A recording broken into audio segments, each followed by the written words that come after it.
NEET தேர்வு ரத்து செய்யறேன்னு சொன்னாரு சார் ஆட்சிக்கு வந்தா. முதல்ல அது நீட்டு வந்து முதல்ல அது ரத்து செஞ்சாங்களா சார்?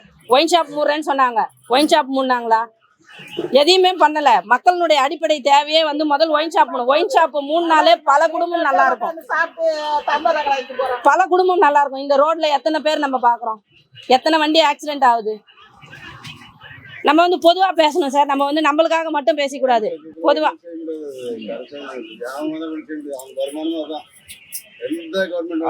வருமானமே அதுதான். மக்கள் வந்து ஓட்டு வந்து எதிர்பார்க்கறது. அப்ப சொல்லக்கூடாது அதை நான் ஒயின் ஷாப் மூடுறேன் அதை பண்றேன் அப்ப வந்து சொல்லக்கூடாது.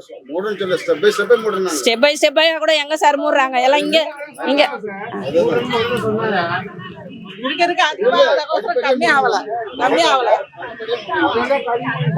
அதுக்கு முன்னெல்லாம் போலீஸ் வந்து பாட்டில் டம்பர் வச்சு தூக்கிட்டு ஓடுவாங்க. இப்ப என்ன பண்றாங்க, பப்ளிக்கே வச்சுட்டு டம்பர் பாட்டில் பப்ளிக்கே குடிக்கிறாங்க. என்ன பண்ண முடியும்? வீட்டுல சண்டை வருதுன்னா இதாலேயே முக்காவாசி குடும்பம் கெட்டு போகுது. ஒண்ணும் இல்லாத